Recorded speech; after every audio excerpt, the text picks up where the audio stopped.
I got my start right here in New York on Saturday Night Live. This is actually my old neighborhood. Once got mugged over there by an old woman, tough lady. This is my favorite hot dog guy. Hey, buddy, how's it going? Remember me? No.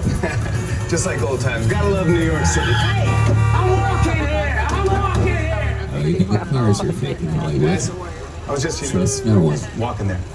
So it's not exactly New York, but a lot of times when you see New York in the movies, it was shot right here on the Universal Metro sets. If you can make it here, you can make it anywhere.